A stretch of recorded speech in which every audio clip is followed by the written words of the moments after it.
The rain arrived before the guests did, sweeping across Belgrave Square in veils that blurred carriage lamps and turned the cobblestones black beneath the night. Inside Ashcombe House, warmth and music drowned the storm.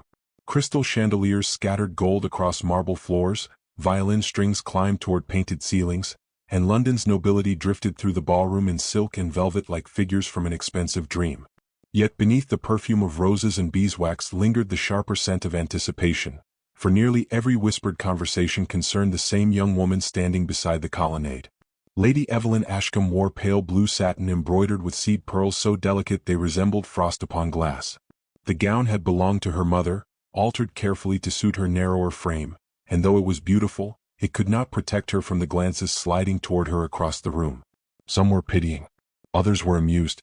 A few carried cruelty. Society had spent 3 months devouring rumors that Lord Adrian Whitmore intended to propose to her before the season ended, and London adored nothing more fiercely than the rise or ruin of a woman's future. Evelyn kept her shoulders graceful despite the scrutiny. She answered greetings with practiced composure and pretended not to hear the murmurs floating between jeweled fans. "Poor thing," one countess whispered. "She has already begun behaving like a bride." "Whitmore is too proud for affection," another replied softly. "The girl mistakes politeness for devotion." The words reached Evelyn nevertheless. Humiliation, she had learned, traveled easily through crowded rooms. Across the ballroom stood the man responsible for every glance. Lord Adrian Whitmore leaned near the fireplace beneath a portrait of some long-dead duke, one hand resting behind his back while gentlemen surrounded him with eager attention. Tall, dark-haired, and controlled, he possessed the sort of severe beauty painters ruin themselves attempting to capture. Women admired him with fascination tinged by fear, for Adrian rarely smiled and never encouraged intimacy. Wealth, lineage, and intellect had rendered him untouchable long before grief-hardened softness youth might once have given him. Yet tonight, despite the laughter around him, his gaze wandered toward Evelyn. The orchestra shifted into a waltz. A hush moved through nearby guests as Adrian crossed the floor at last. Evelyn's pulse tightened beneath her ribs. Her aunt, standing beside her, released a triumphant breath, already envisioning engagement announcements and reputations. Even the dowagers seemed to lean closer beneath their feathers. Adrian stopped before Evelyn and bowed with restraint. "Lady Evelyn," he said quietly, "might I request this dance?" His voice possessed the calm of distant thunder.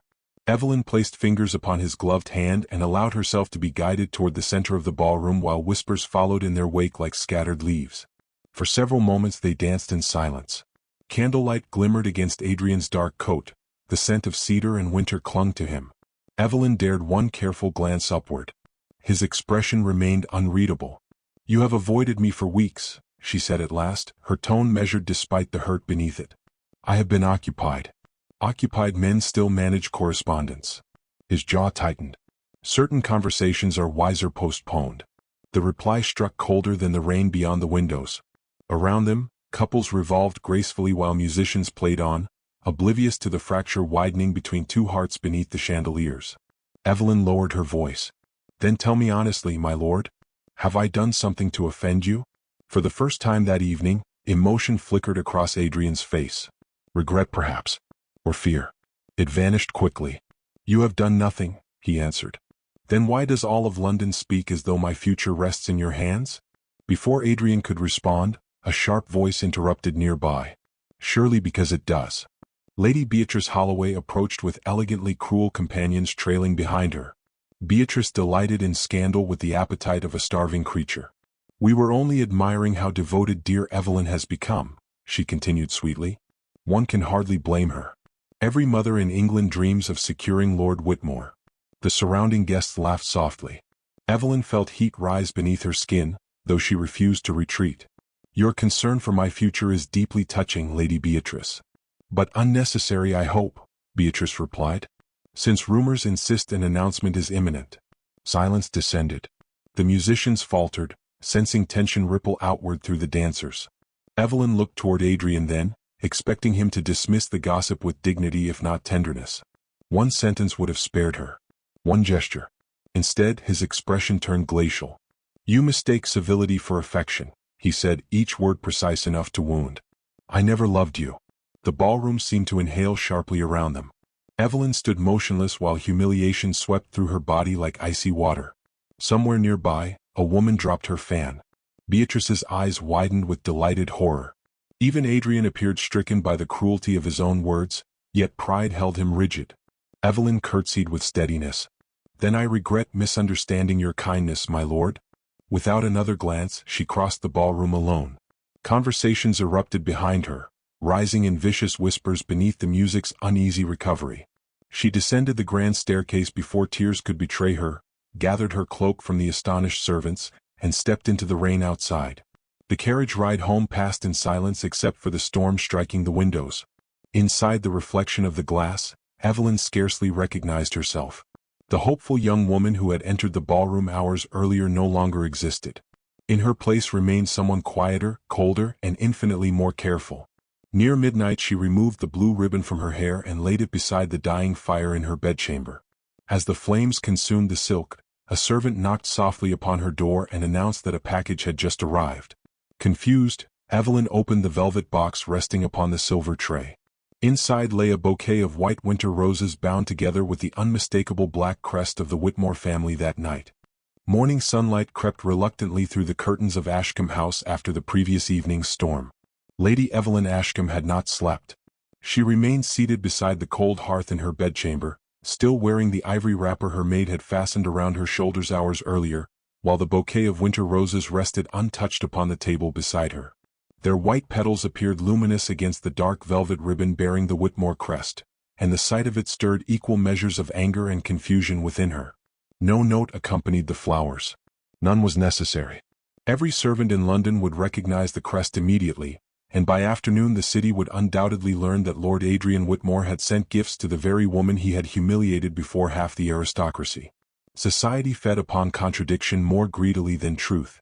Her aunt entered shortly after breakfast carrying a silver tray crowded with correspondence. 3 invitations withdrawn already, she announced bitterly, and 2 others altered from dinner parties to musicales, no doubt because they fear conversation at table. Evelyn accepted the letters quietly. Then perhaps their absence is a blessing. You speak bravely for someone publicly disgraced. The words were not intended unkindly, which made them hurt more. Evelyn unfolded another envelope and discovered a small leather-bound volume of poetry. Her breath caught. It was the exact edition she had once admired months earlier while browsing Hatchett's bookshop beside Adrian. Inside the cover appeared no inscription. Only a pressed white rose lay between the pages. Her aunt stared. Good heavens! Evelyn closed the book immediately, though warmth and humiliation tangled painfully within her chest. He should not have sent this. Yet he did. Outside, carriage wheels rattled along wet streets while London resumed its relentless rhythm. During the following week, more gifts arrived with unnerving regularity. A music box restored so perfectly that its tiny ballerina turned once more to the melody Evelyn's mother had adored. Gloves lined with French silk after her maid mentioned the cold affected her hands. A first edition of Tennyson wrapped carefully in brown paper. None contained notes. None required signatures. Adrian's silence accompanied every object like a shadow. The whispers surrounding her transformed accordingly. At church, matrons pretended sympathy while examining her reactions with fascination. Gentlemen speculated whether Whitmore's cruelty concealed secret obsession. Young ladies envied the scandalous romance they imagined unfolding beneath London's rigid etiquette. Evelyn endured it all with exhausting dignity, though every delivery tightened the invisible thread binding her once again to the man she desperately wished to forget. Adrian himself remained elusive. He attended Parliament, appeared briefly at clubs, and vanished before conversations could corner him. Yet whenever Evelyn entered a public gathering, she sensed his gaze somewhere nearby, distant and watchful. One snowy afternoon she encountered him unexpectedly at Hyde Park. Frost silvered the trees while carriages drifted slowly along the promenade. Evelyn had scarcely stepped from her aunt's carriage before Adrian approached, dark coat dusted with snowflakes. "You should not continue this," she said before he could speak. His eyes lingered upon her face. "Continue what? These gifts, they invite ridicule." They were not sent to invite ridicule. Then why send them at all? For a moment he seemed poised upon the edge of confession. Instead he merely replied, "Because some things ought never be lost." The answer unsettled her more than anger would have done. Before she could respond, Adrian bowed stiffly and departed through the drifting snow, leaving Evelyn breathless with frustration. Days later, London's elite gathered at the Royal Opera House for a charity performance benefiting widows of naval officers. Candlelight blazed against crimson velvet balconies while jewels flashed beneath enormous chandeliers. Evelyn arrived determined to reclaim normality, though conversation hushed at her entrance. Then Captain Henry Vale offered her his arm. He was not as wealthy as Adrian nor as formidable, yet warmth lived easily within him. A decorated officer recently returned from service abroad, Henry possessed honest eyes and an unaffected smile. Throughout the first act he spoke to Evelyn with sincere attentiveness, never once treating her as an object of gossip. "You have survived London remarkably well," he remarked quietly. "I assure you, survival was never among my ambitions." Then perhaps happiness should become one. The gentleness of the suggestion nearly undid her. During intermission they stepped onto a marble balcony overlooking the glowing streets below. Snow drifted softly through the gaslight while distant carriage bells echoed across the city. Evelyn laughed for the first time in weeks at one of Henry's stories, and the sound carried farther than she realized. Inside the balcony doorway stood Adrian Whitmore. His expression darkened as Henry lightly adjusted the fur mantle slipping from Evelyn's shoulders. Jealousy transformed Adrian's usual composure into something dangerously raw. Nearby gentlemen noticed immediately. One young viscount smirked. Whitmore finally discovers discarded things may still attract admiration. Henry stiffened. Evelyn felt humiliation rising once more. Then Adrian crossed the balcony with frightening calm. "Speak of her again," he said softly, "and you shall discover precisely how little patience remains in me." Silence swallowed the laughter. Even the Viscount paled beneath Adrian's gaze. Evelyn stared at him in disbelief. "You defend me now?" A storm flickered behind his eyes. "You were never theirs to destroy." Before she could answer, the orchestra summoned guests back inside. Adrian stepped aside, allowing Henry to escort her toward the grand staircase, yet Evelyn felt his presence following her through every candlelit corridor off the opera house. Near midnight she returned home exhausted by music whispers, and the confusion Adrian awakened. Another package awaited beside the drawing-room fire, smaller than the others and wrapped in velvet. With trembling fingers Evelyn opened it. Inside rested a silver locket. When she pressed it open, her breath stopped, for hidden within lay a miniature portrait of herself painted years earlier beside her mother's rose garden, an image so private that only one man in England could possibly have possessed it until this moment. Rain pursued the carriage long. London disappeared behind them. The countryside unfolded beneath a sky the color of bruised steel, barren trees bending beneath the wind while muddy roads vanished beneath sheets of water. Lady Evelyn Ashcombe sat opposite her aunt in uneasy silence, gloved fingers curled around the silver locket hidden within her coat pocket. She had agreed to spend several days at the estate of distant relatives in Hampshire, partly to escape gossip and because remaining in London had become unbearable. Every whispered conversation carried Lord Adrian Whitmore's shadow. The carriage lurched suddenly. Her aunt gasped as one wheel struck deep mud beside the road. Horses screamed against the storm, lanterns swung wildly, and the driver shouted above the thunder.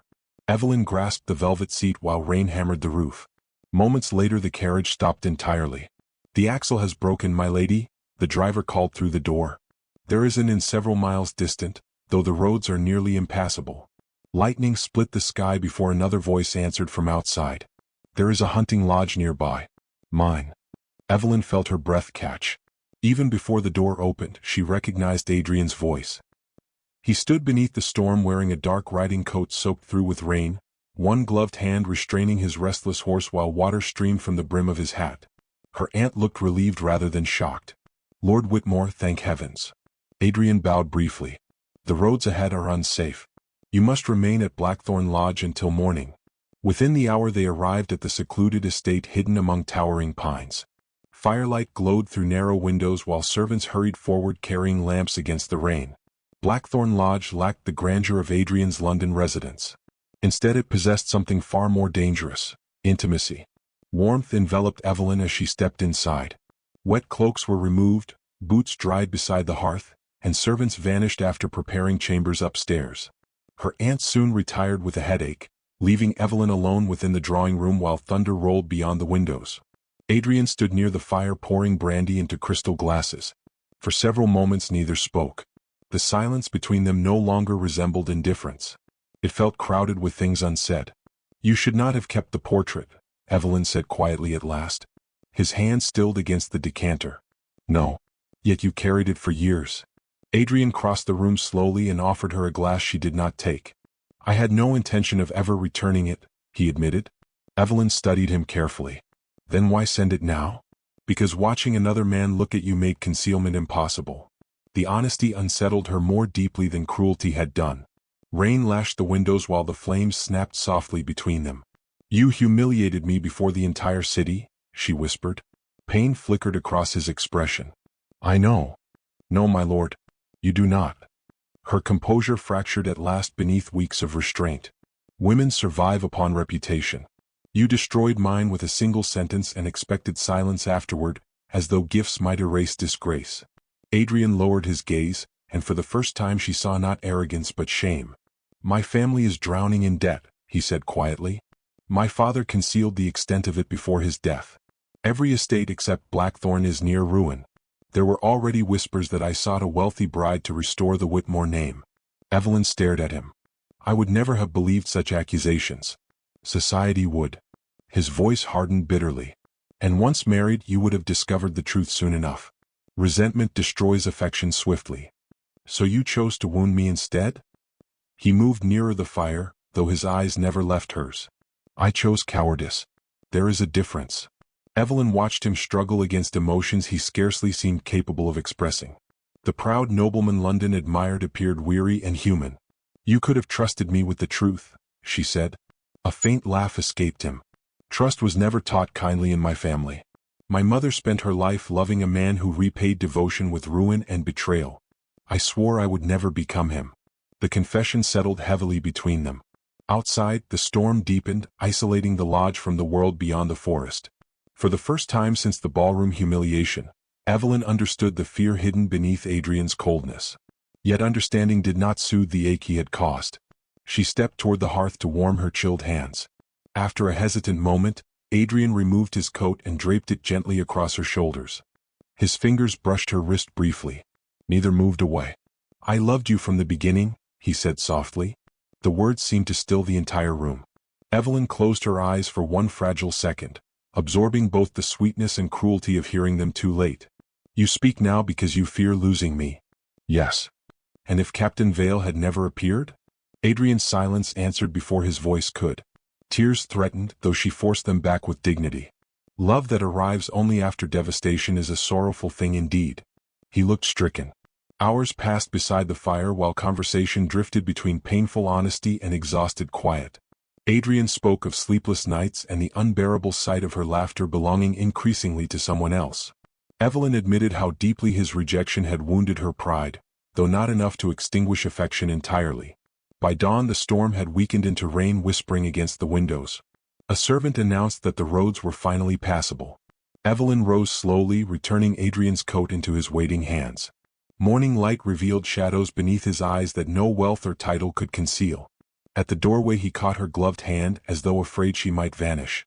Tell me there remains even the smallest hope, he murmured, voice rough with restraint, and I shall spend the remainder of my life earning it. Evelyn looked at him for a long moment before withdrawing her hand gently from his grasp. Then she walked away without answering. Spring arrived reluctantly in London, softening the city beneath pale sunlight and gardens heavy with rain-washed roses. Yet no season could fully cleanse the memory of humiliation from Lady Evelyn Ashcombe's name. Though society had grown distracted by newer scandals, whispers still followed her through drawing rooms and galleries. Some pitied her. Others admired the dignity with which she endured disgrace. A few secretly hoped Lord Adrian Whitmore would continue suffering for it. Evelyn herself no longer cared what London believed. The night at Blackthorn Lodge had altered something dangerous within her. Adrian's confession haunted her with relentless tenderness, not because she doubted its sincerity, but because she feared believing it completely. Love offered after ruin possessed the power to heal or destroy with equal cruelty. She had spent weeks balancing between longing and self-preservation while Adrian's silence stretched unbearably between them once more. He sent no gifts after the storm. No flowers arrived at Ashcombe House. No books appeared upon her table. It was as though he understood that devotion could no longer be wrapped in velvet and delivered anonymously. If redemption existed, it required courage greater than secrecy. One afternoon Evelyn stood before the mirror while her maid fastened pearl combs into her hair for the Hawthorne Spring Assembly, the grandest gathering of the season. Candles flickered across the dressing table, illuminating the silver gown draped against her figure.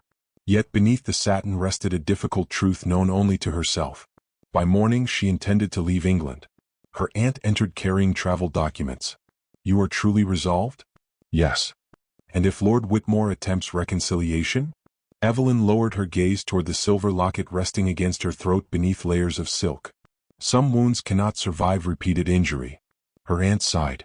"The man looks half-haunted whenever your name is spoken. Then perhaps he finally understands what absence feels like." At dusk their carriage joined the procession arriving outside Hawthorne Hall. Music floated through open windows while servants guided guests beneath towering marble columns adorned with climbing roses. The ballroom glittered beneath crystal chandeliers. Everywhere silk shimmered, jewels flashed, and polite conversation concealed ambition beneath elegant smiles.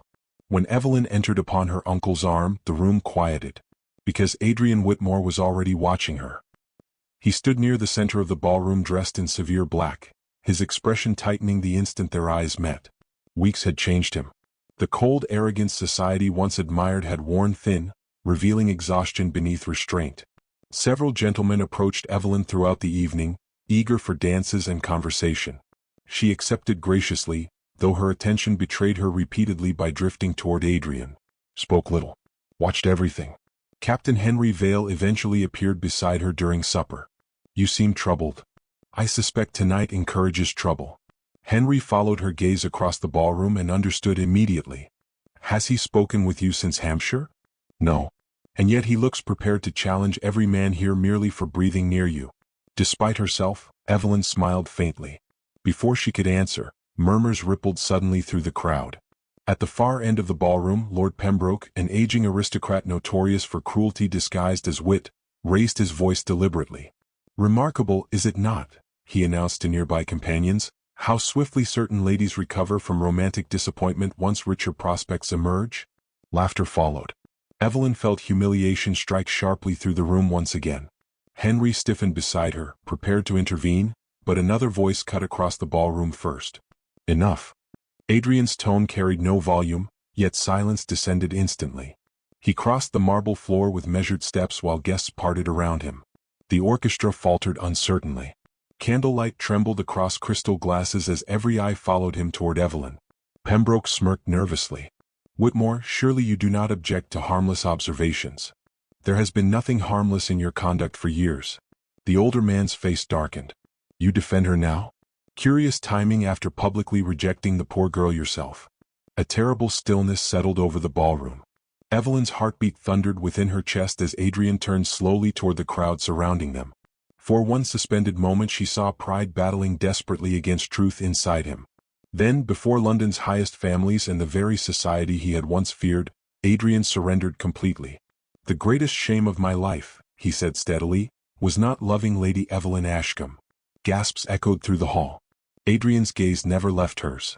It was possessing her love and lacking the courage to deserve it. No one moved. The confession hung beneath the chandeliers like shattered glass catching firelight. Evelyn felt every wound of the past months rise within her, yet intertwined now with something achingly hopeful. Adrian approached until only a breath remained between them. Then, shocking the entire assembly, he lowered himself onto one knee before her. "I loved you long before cruelty taught me fear," he said quietly. "I believed protecting you required distance. Instead I became the very thing from which I wished to spare you. I cannot undo the humiliation I caused, but I will spend whatever remains of my life attempting to become a man worthy of your forgiveness." Tears burned behind Evelyn's eyes while stunned silence consumed the ballroom. Adrian reached into his coat and removed a folded document. "These are the deeds to every Whitmore estate except Blackthorn," he continued. "Tomorrow they will be sold to settle my family's debts completely. For the first time in years, I have chosen honesty over appearances." Evelyn stared at him in disbelief. "You would surrender everything?" His expression softened with sincerity.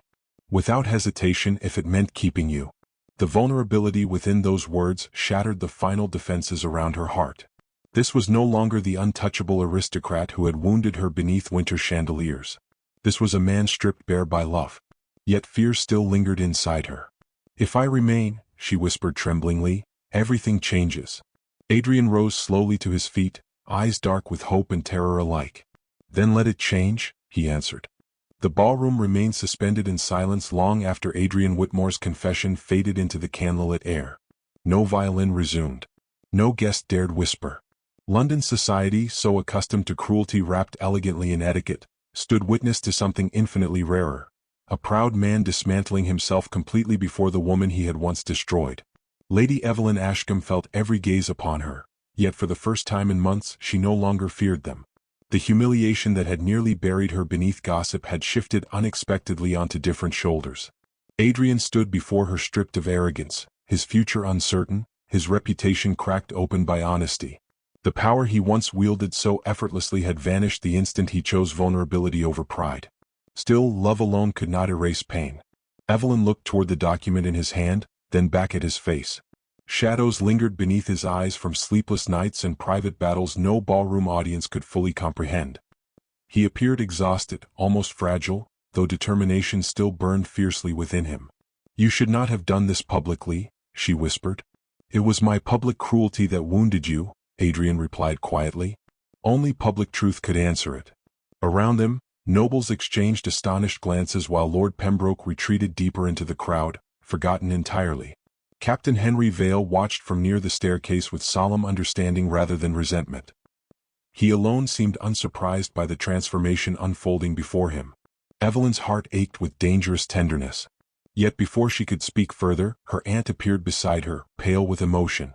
"Evelyn," she murmured carefully, "the carriage for Dover departs before sunrise." The reminder struck sharply between them. Adrian's expression faltered. "Dover?" Evelyn steadied herself. "I intended to leave England tomorrow."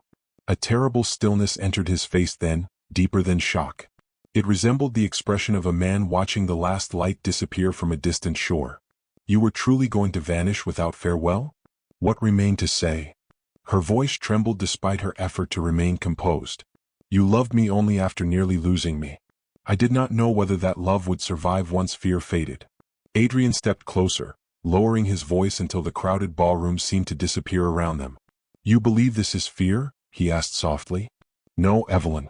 Fear was what kept me silent before. This is the first honest thing I have ever done." Emotion tightened painfully within her chest. For several endless seconds neither moved. Then Evelyn gathered her skirts gently and stepped backward. "I cannot answer you tonight." The words struck him visibly, though he nodded with heartbreaking restraint. "Then I shall wait," he said. "Even if waiting becomes the remainder of my life." Without another word, Evelyn turned and walked from the ballroom. This time, however, no whispers followed her. Only silence. By dawn, London disappeared behind gray morning mist as Evelyn's carriage traveled south toward the coast. Rain drifted across the countryside in silver threads while the wheels rolled steadily along empty roads. Her aunt slept quietly opposite her, unaware that Evelyn had not closed her eyes once during the journey. Adrian's voice haunted every mile. "The greatest shame of my life was possessing your love and lacking the courage to deserve it." She pressed trembling fingers against the silver locket resting beneath her traveling cloak. Part of her longed to believe him fully, to surrender to the tenderness she had denied herself for months. Yet another part remembered standing humiliated beneath winter chandeliers while laughter echoed around her broken pride. Love could heal. Love could also ruin. By evening they arrived at a secluded coastal estate belonging to distant relatives near Cornwall. Unlike London's glittering grandeur, the house overlooked wild cliffs and restless gray seas. Salt winds swept through gardens tangled with roses, and waves crashed endlessly against the rocks below like distant thunder. Here at last silence existed. Days passed quietly. Evelyn walked alone beside the shore each morning while gulls circled overhead and sea mist cooled her cheeks. For the first time in months, no one whispered when she entered a room. No one watched her for signs of heartbreak or reconciliation. The absence of society's gaze felt strangely liberating. Yet peace remained incomplete. Every sunset reminded her of Adrian. She remembered the way his voice softened near the fire at Blackthorn Lodge, the restrained ache in his eyes while kneeling before her, the unbearable sincerity of a man finally stripped bare by love. On the 10th evening, a storm rolled across the coast. Evelyn stood near the drawing-room window watching rain lash against the cliffs when a servant entered quietly. "There is a gentleman requesting audience, my lady." Her pulse stopped. Moments later Adrian stepped through the doorway. He looked utterly unlike the untouchable nobleman London once admired. Travel dust marked his dark coat, exhaustion shadowed his features, and wind had disordered his hair. Yet never had he appeared more real. For several seconds neither spoke. Then Evelyn noticed something startling. "You came alone?" "Yes." "No servants? No carriage procession?" A faint, weary smile touched his mouth. "I suspected grandeur would be unwelcome." Thunder murmured beyond the windows while candlelight flickered softly between them. Adrian removed his gloves slowly, as though uncertain whether he possessed the right even to stand before her. "I sold the estates yesterday," he said quietly. "All except Blackthorn." Evelyn stared at him. "You truly meant it?" "I meant every word." The simplicity of the answer pierced her more deeply than dramatic declarations could have done. Adrian stepped nearer, though careful not to crowd her. "I spent years believing love made men weak," he confessed.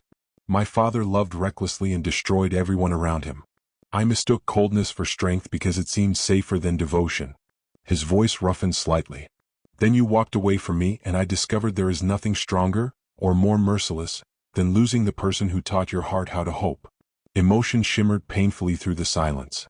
Evelyn turned toward the storm-dark windows, struggling against tears. "Do you know why I left London?" "To escape me." "No," she faced him again slowly. "I left because I needed to know whether you loved me beyond society's judgment. Beyond ballrooms and spectators and ruined reputations. I needed to know whether you would still choose me once no audience remained to applaud your redemption." Adrian's eyes closed briefly as though absorbing the full weight of her words. Then he crossed the remaining distance between them. "There could be no audience now," he said softly. "Only truth." The storm outside intensified, rain beating fiercely against the glass while the sea roared below the cliffs. Yet inside the quiet room, everything narrowed to the space between them.